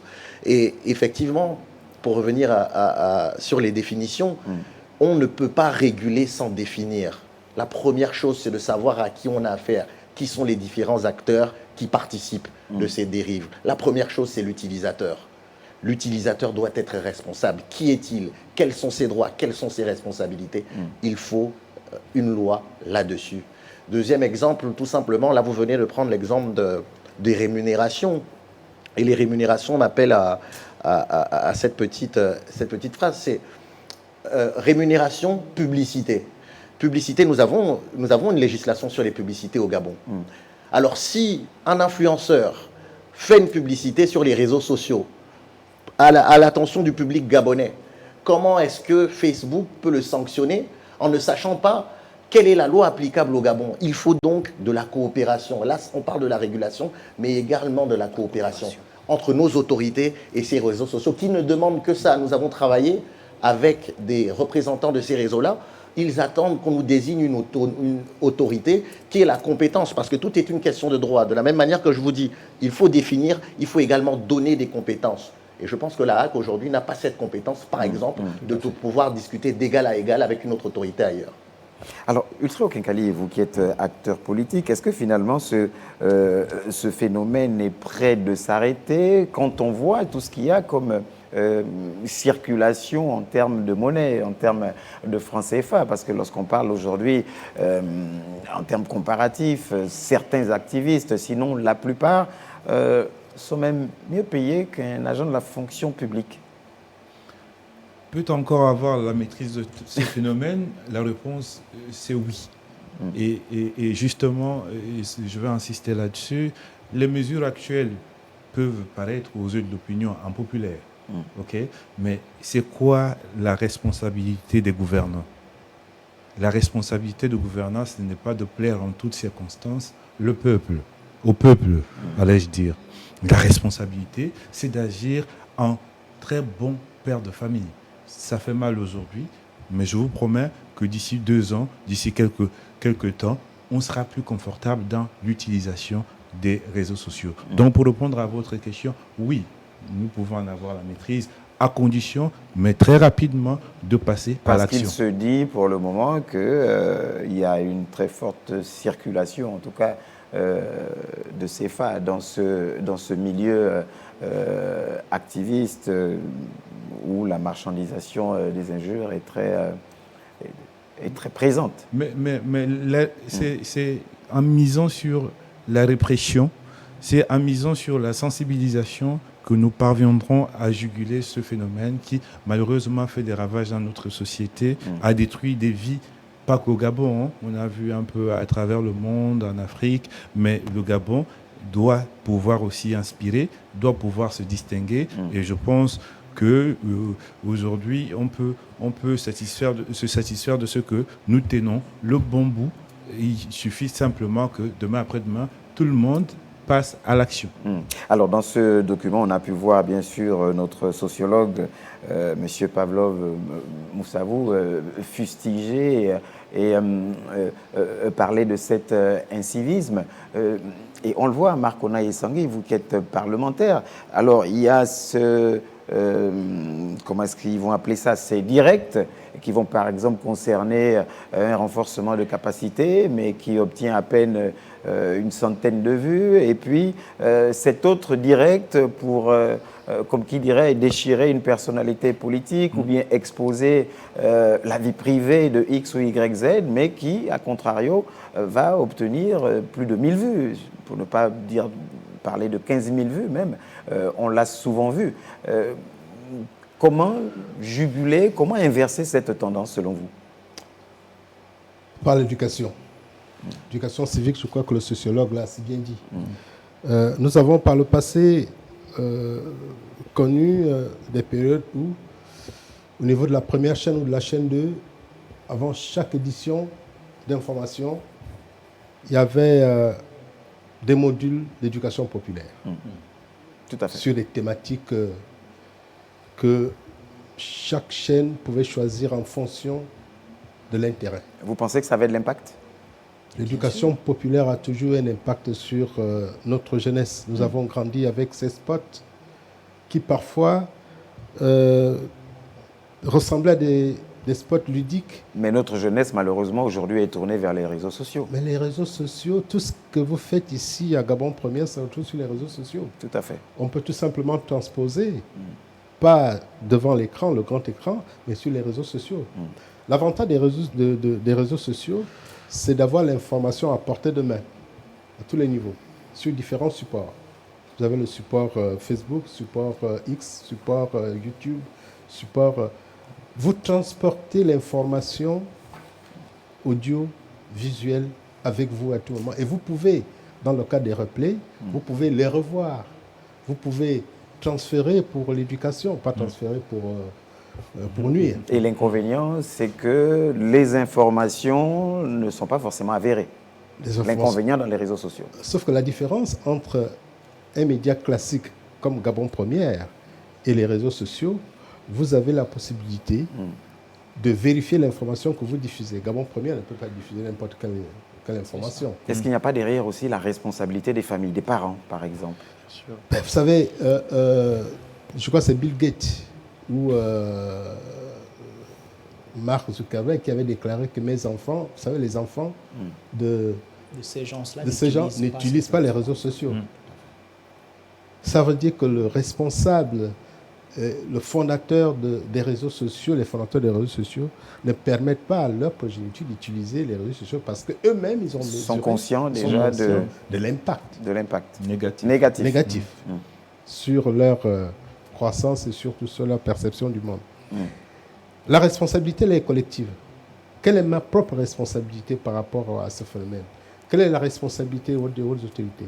Je pense que le rôle des hautes autorités de la République, de la nation, du gouvernement, c'est de protéger le citoyen. Quel que soit l'impact que cette décision va avoir, nous allons observer l'attitude et les actions futures du gouvernement actuel par rapport à la régulation. J'insiste sur la régulation. Je suis parlementaire et je ne suis pas loin de penser à une proposition de loi aidée par des juristes qui sont autour de nous pour que nous puissions aider le gouvernement à venir à bout de ce phénomène. Ce gouvernement qui a le rôle de protéger le citoyen. On doit protéger tous les citoyens, les plus puissants, les plus faibles, les plus vulnérables et même les enfants. Vous faites bien de parler de régulation. On va entamer notre dernière partie des échanges avec la suspension des réseaux sociaux au Gabon qui continue donc de faire réagir. Décision de sécurité pour les autorités, inquiétude pour certains usagers, débat pour d'autres. Cette mesure soulève une question centrale. Comment réguler l'espace numérique sans restreindre les libertés, monsieur? Tentative donc de réponse dans cet élément avec Sheila Mebale et Michel John Boudéan. Dans un monde hyper connecté, les réseaux sociaux sont devenus des outils incontournables d'information, d'expression et de mobilisation. Mais leur puissance peut aussi engendrer des dérives, diffusion des fausses nouvelles, atteinte à la vie privée, campagne de dénigrement, incitation à la haine ou manipulation de l'opinion publique. Au Gabon, la suspension temporaire des réseaux sociaux intervient dans un contexte où les autorités évoquent la nécessité de préserver l'ordre public, la stabilité institutionnelle et la cohésion sociale face à des contenus jugés sensibles ou dangereux. Mais moi, je pense qu'il devait avoir les gens là, les numéros pour les bloquer. Parce que ce n'est pas nous tous qui fait ça. Moi, je suis là, je ne connais même pas ce qu'on appelle réseaux sociaux. Dans les réseaux, là, je ne parle jamais. Mais les gens qui échouent, qui font, surtout souvent les présidents, tu vois, non, ça quand même, c'est pas bon. Il n'a qu'à arrêter ça. Donc moi, je pense qu'il devait avoir les numéros des gens là pour les bloquer, comme ça, ils ne peuvent plus faire les choses comme ça. Ben, nous, les pauvres, nous, quand nous laissons, nous, on utilise, on profite pour ça. Internet nous permet de faire des recherches et tout. Ça nous permet aussi de nous informer sur certaines situations du pays et à l'extérieur du pays. Maintenant, ce n'est pas bien également parce qu'avec Internet aussi, nous assistons maintenant à plusieurs polémiques. Les injures, je peux dire ça comme entre artistes, entre humains, des moqueries et tout. Donc, c'est un effet bien, mais aussi un effet néfaste. Cette décision s'inscrit dans une tendance observée ailleurs dans le monde. En Ouganda, Les réseaux sociaux avaient été bloqués pendant une période pour limiter la propagation de contenus jugés incendiaires. Le Nigeria, pour sa part, avait suspendu Twitter durant plusieurs mois. En Inde, certaines régions connaissent régulièrement des perturbations pour prévenir les violences communautaires. Quant à la Turquie, elle a déjà limité l'accès à plusieurs réseaux sociaux pour des raisons sécuritaires. Ces précédents montrent que la régulation numérique est devenue un enjeu mondial au croisement de la sécurité, de la politique et des libertés publiques. Pour sécuriser le bon usage des réseaux sociaux, il faut comprendre que les réseaux sociaux ont été conçus pour être un reflet d'abord des individus et ensuite des sociétés dans lesquelles ils évaluent. Donc ce que l'on trouve dans les réseaux sociaux n'est qu'un miroir de ce que les gens pensent, de ce qui intéresse les gens et de ce qu'est la société. Donc si l'on veut garantir le bon usage, on devra d'abord s'assurer qu'au niveau individuel, les gens ont l'éducation, la formation qui les permettent justement de pouvoir déverser dans les réseaux sociaux tout ce qu'ils reçoivent. Donc cette formation devrait commencer d'abord au niveau de la maison, où on doit apprendre aux gens les bonnes manières, comment s'exprimer, comment interagir avec les autres, comment régler des conflits. Et ensuite, au niveau scolaire, on peut y apprendre des choses, on peut rencontrer des gens, on peut garder le lien. Et sur le plan personnel, les réseaux sociaux également doivent être au respect des valeurs de la société. Donc si on s'assure que dans notre société, les valeurs de respect, les valeurs de convivialité sont mises en avant, et bien ça se verra dans nos réseaux sociaux. Parmi les préoccupations majeures, la publication d'informations personnelles sans consentement, la circulation virale des rumeurs, les campagnes de harcèlement numérique, les messages pouvant attiser les tensions sociales ou politiques. Les invectives de certains activistes sur les réseaux sociaux sont aujourd'hui quasiment à l'origine de cette mesure. Plutôt qu'une suspension, plusieurs pistes sont évoquées. Un cadre juridique renforcé, adopter des lois précises sur les infractions numériques, diffamation en ligne, usurpation d'identité, diffusion de fausses informations, atteinte à la vie privée. Former les citoyens, notamment les jeunes, à vérifier les sources, reconnaître les manipulations et adopter un comportement responsable en ligne. Mettre en place des chartes d'éthique pour influenceurs et blogueurs assorties de sanctions en cas d'abus. Travailler avec les réseaux sociaux pour signaler et retirer rapidement les contenus dangereux ou illégaux. Des équipes spécialisées capables de détecter les campagnes de désinformation ou des contenus susceptibles de provoquer des troubles. Aujourd'hui, pour contrôler les contenus des réseaux sociaux, beaucoup d'experts et d'autorités ont réfléchi sur la question. Récemment, en France, par exemple, il y a une loi qui va mettre en place une limite d'utilisation des réseaux sociaux à partir de 15 ans. Parce qu'on estime qu'en dessous, les enfants ne sont pas encore suffisamment mûrs pour pouvoir gérer les contenus de ces réseaux-là. Il y a aussi tout un arsenal juridique qui doit être mis en place. Au niveau du Gabon, il y a tout un arsenal qui existe du côté du pénal, sur le code de la communication, et puis des lois aussi sur la cybersécurité, qui font que beaucoup d'actions qui sont faites dans le net peuvent être poursuivies, arrêtées au niveau judiciaire. Et enfin, il faut qu'on ait une forme de souveraineté numérique. Cette souveraineté numérique doit s'appuyer d'abord sur nos talents. Des pays comme la Chine, par exemple, s'interdisent d'utiliser les réseaux sociaux qui viennent, par exemple, de l'Occident et vont créer, en fait, des champions nationaux qui, eux, vont développer des outils qui sont alignés à leurs valeurs. Donc, ça veut dire que si au Gabon, on veut avoir des réseaux sociaux qui ressemblent aux Gabonais et aux valeurs gabonaises, il faudra que l'État, que les investisseurs investissent dans les startups locales pour que celles-là puissent développer des réseaux sociaux qui sont d'abord utiles pour nous et qui sont le reflet de nos valeurs. Entre liberté d'expression et impératif de stabilité sociale, la régulation du numérique reste un exercice d'équilibre. Trop de contrôle peut freiner la circulation de l'information. Trop de liberté sans encadrement peut favoriser les abus.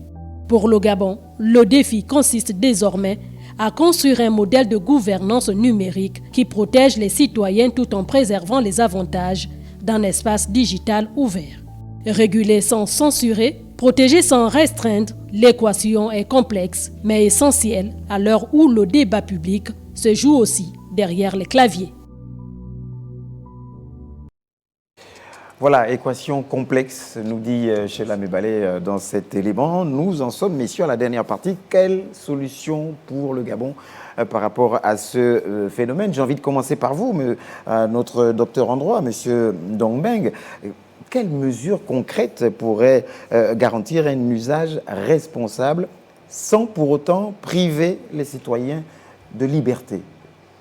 Alors, tout est dans la régulation, hein, tout est dans l'encadrement.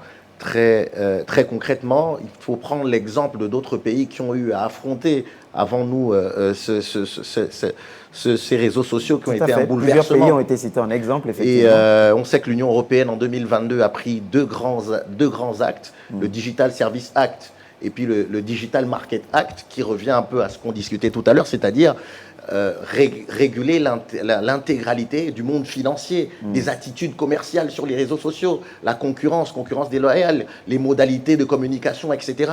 Tout ça est régulé, tout ça est encadré. Alors ce qu'il faut faire, à mon sens, c'est d'abord en amont d'essayer de produire une grande loi. Il faut quelque chose avec de la lisibilité.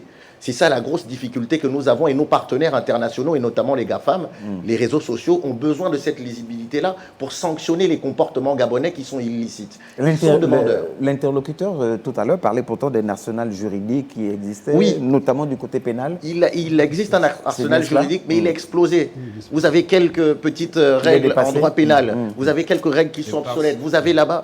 Tout est éparse. Vous avez d'autres textes qui sont dans le code de la communication. Quelles propositions concrètes alors? Dans d'autres pays, vous avez un bloc avec l'intégralité de ces dispositions-là qui sont regroupées et qui permettent d'avoir une lisibilité. Une fois que nous avons ça, nous avons ce cadre-là, derrière il va falloir aussi aller chercher le judiciaire et essayer de réformer également la manière dont le traitement des réseaux sociaux est appréhendé par la justice. Donner plus de liberté, donner plus de pouvoir aux juges des référés, pour qu'on puisse avoir des audiences à bref délai. Justement, ma question, c'était la place de la justice alors. Et la place de la justice dans cette affaire-là? Oui, l'encadrement légal doit préparer en amont le cadre de régulation avec, comme je vous ai dit, de la coopération, de l'encadrement, et puis derrière également la réaction judiciaire. Parce que le gros problème que nous avons en réalité ici, c'est le problème de l'impunité. On a l'impression que les gens ne sont pas sanctionnés. Faut-il punir, c'est bien d'évoquer ça, faut-il punir les abus ou éduquer les utilisateurs? Parce qu'il y a toujours, ce paradoxe, ce besoin d'équilibre par rapport à l'utilisation des réseaux sociaux qui derrière évoque la liberté qu'il devrait y avoir. Vous l'avez dit tout à l'heure, l'État, en tout état de cause, doit se comporter en bon père de famille. Mais le bon père de famille, c'est également celui qui sait sanctionner. Celui qui sait punir. Il ne doit pas être un père fouettard, mais il doit savoir sanctionner quand c'est trop. La difficulté aujourd'hui, c'est que nous n'avons pas de limite, nous n'avons pas de mesure. Tout à l'heure, vous avez parlé, il y a l'intervenant qui a parlé tout à l'heure de l'âge de la minorité. Est-ce qu'il y a un âge de la minorité au Gabon pour aller sur les réseaux sociaux? Ça n'existe pas. Voilà. Et là, on parle de la minorité, on parle avec cela de l'éducation. Donc il faut éduquer, mais il faut sanctionner. Et il faut donner les moyens à nos juridictions de pouvoir être compétentes et très rapidement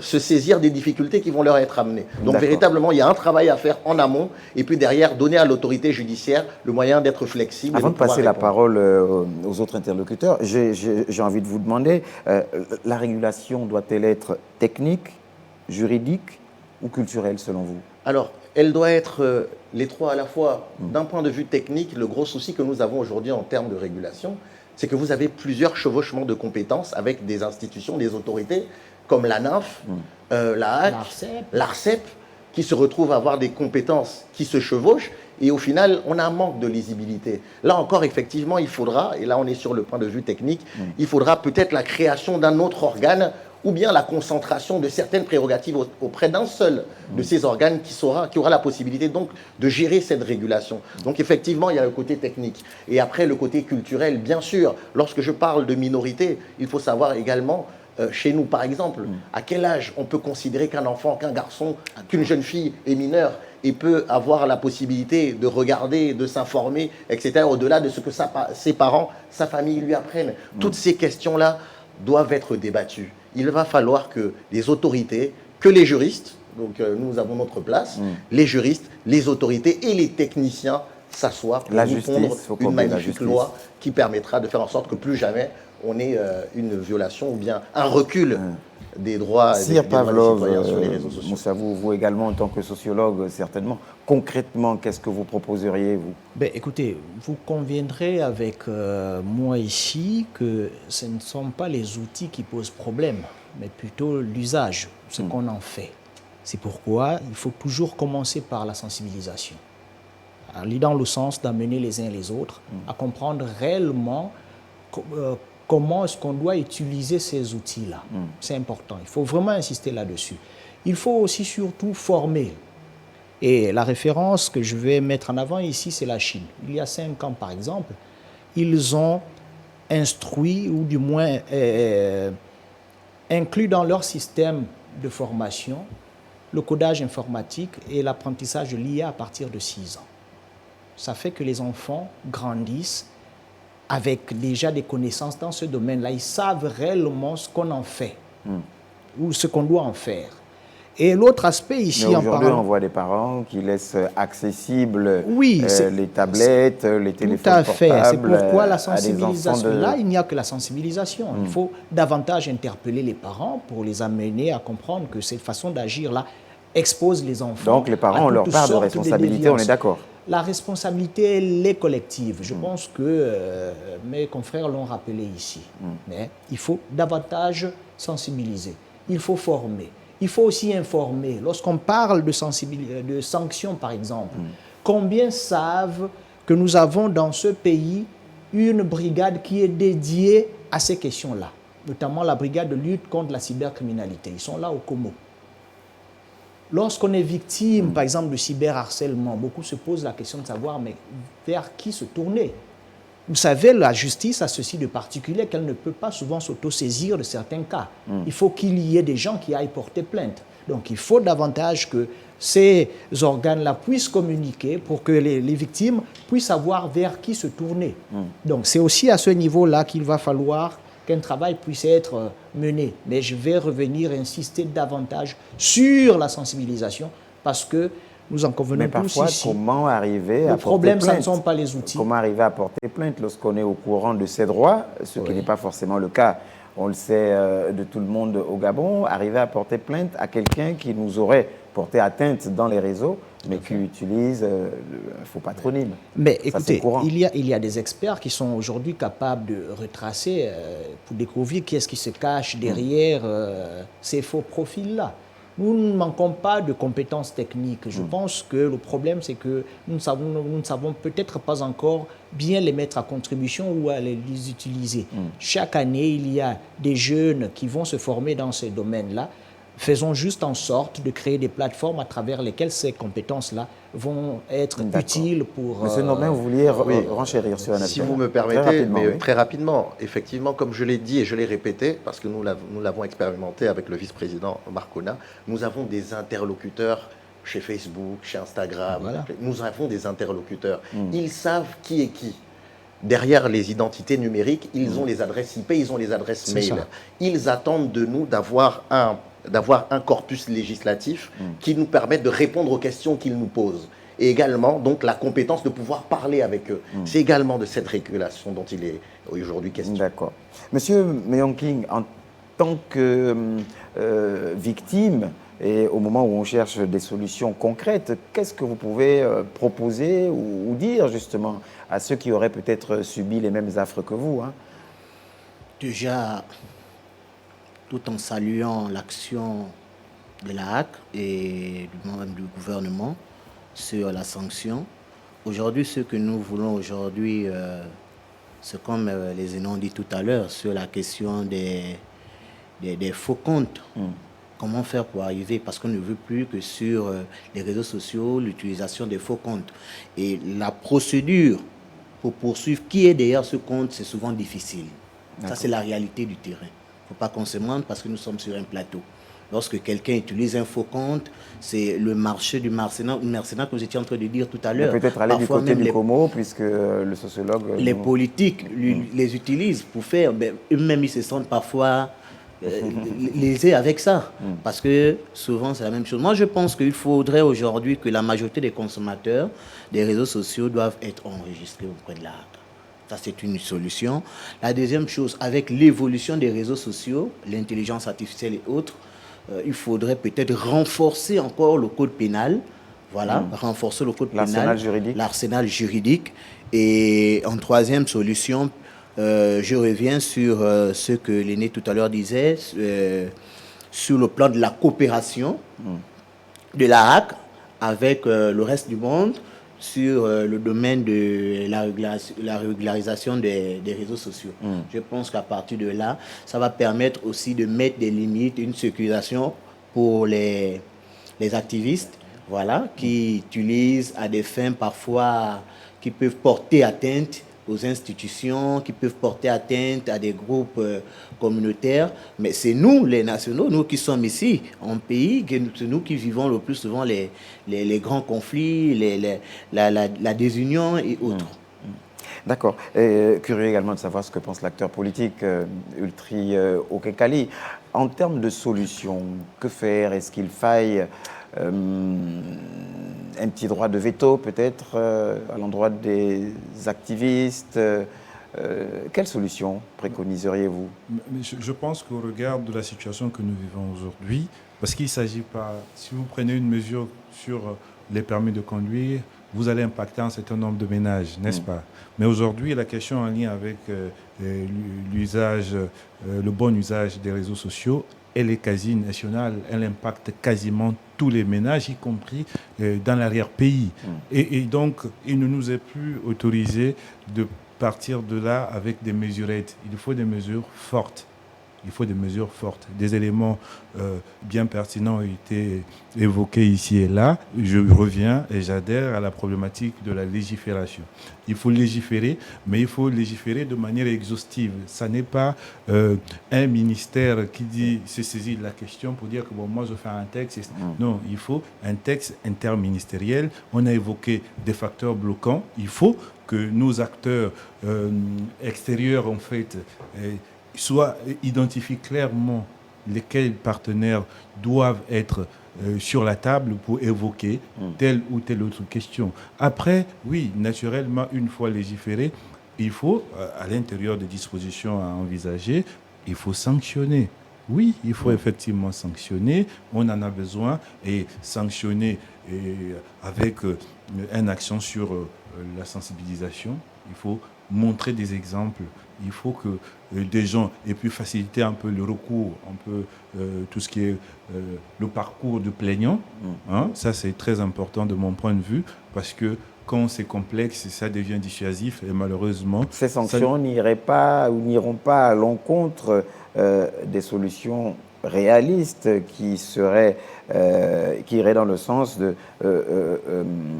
pour concilier liberté d'expression et discipline numérique? La liberté n'exclut pas la discipline. Nous avons un enjeu. Nous voulons être une population exceptionnelle au sens vertueux du terme. Ça implique de la rigueur, de la discipline.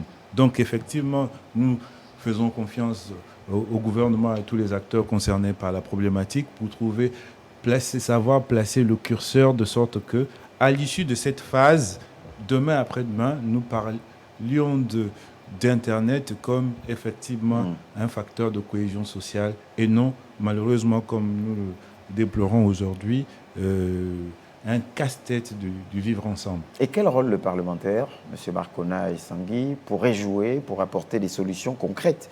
Nous sommes là, solutions concrètes pour le Gabon. Voter les lois, contrôler l'action du gouvernement et surtout accompagner le gouvernement dans l'application de ces lois. Interpeller au besoin le gouvernement lorsqu'il y a des dérapages? Mais pour interpeller, il faudrait absolument que le gouvernement soit conscient.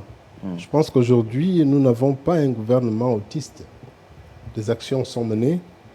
Vous avez suivi la déclaration du ministre de la Communication qui va dans le sens, effectivement, d'une prise en compte des réalités occasionnées par l'interruption des réseaux sociaux.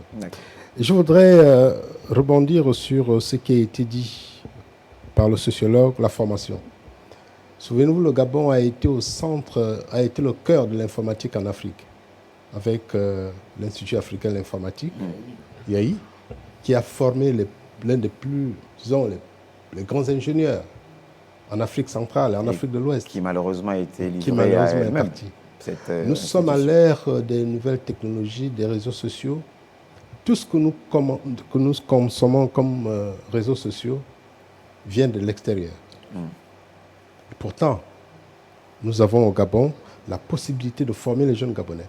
Il y a un centre, le Centre Gabonais d'innovation, le CGI, qui forme des jeunes sur l'utilisation de l'intelligence artificielle, la programmation. Mais quel est le budget alloué à ce petit centre qui innove? Il n'y a pas assez de moyens. Je pense que le gouvernement devrait mettre à la disposition de tous les centres de formation sur les nouvelles technologies, l'information, l'intelligence artificielle. Il faut mettre suffisamment. C'est ça que font les Chinois, c'est ça que font les Américains, est-ce que vous pensez, c'est ça que font les Européens. En quelques mots, que cette mesure de suspension gagnerait à s'étaler en durée, ou vous pensez qu'elle va s'estomper très vite? Elle va s'estomper. Je pense que le gouvernement ne peut pas s'amuser à... D'accord.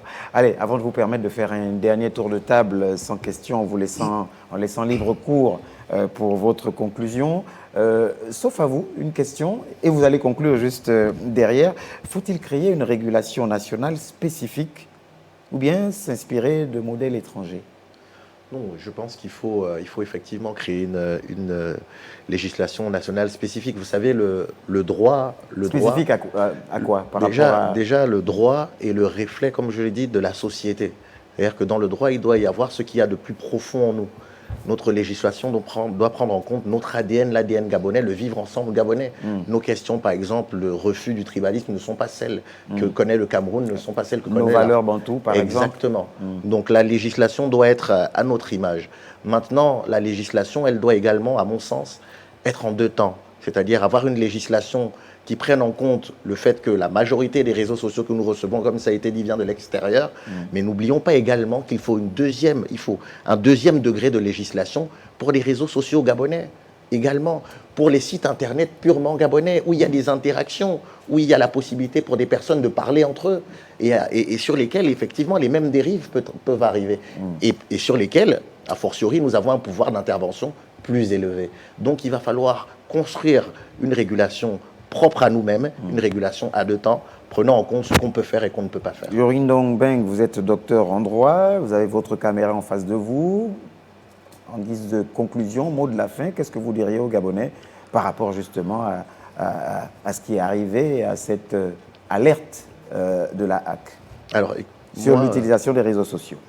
Alors, sur l'utilisation des réseaux sociaux, effectivement, pour moi, la décision d'hier a été la révélation d'un parcours qui est le mien, qui depuis plusieurs mois constate effectivement plusieurs dérives, etc. Je l'ai rappelé, mais étant avocat de formation et homme de droit, je suis toujours contre les restrictions de liberté. Maintenant, la HAC a pris sa décision, c'est une autorité administrative indépendante. Là, maintenant, le gouvernement va devoir prendre en charge la suite des opérations. La question qui était posée juste avant est très importante et la réaction de monsieur le vice-président est très claire. Il faut que ce soit le plus court possible, donc un temps très court pour travailler. Il faut que le gouvernement aille très vite et nous offre la possibilité de retrouver très rapidement un usage normal de nos réseaux sociaux. D'accord. Monsieur Saturnin Muyong-King, en tant que témoin, merci encore d'avoir accepté d'être venu sur ce plateau. Vous dites quoi en guise de conclusion au terme de cette émission? C'est moi qui vous remercie de me donner la parole pour essayer de partager ces moments avec vous.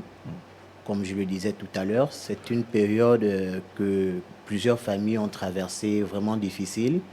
Quand on expose un père de famille, quand on expose une maman, et au point où les enfants voient la nudité à des fins politiques, à des fins politiques, à des fins de porter atteinte à la dignité de la personne, vous venez comprendre avec moi que personnellement, je me suis senti, parce que je l'ai eu, je me suis senti touché.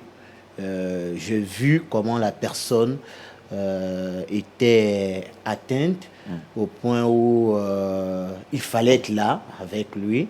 Les enfants, le mariage entre l'époux et son épouse, comment des gens fallait se séparer, voilà, pris un coup. Donc pour moi aujourd'hui, je tiens à saluer la décision les réseaux sociaux pour nous sont très importants. Nous souhaitons que le gouvernement nous revienne très rapidement sur les décisions qu'ils vont prendre pour réguler les choses afin que désormais le bon vivre ensemble, la solidarité soit le partage de tous dans les réseaux sociaux. Monsieur Cyr Pavlov Moussavou, sociologue. Je dirais qu'être citoyen d'un pays ne nous confère pas que des droits. Être citoyen d'un pays est aussi une responsabilité.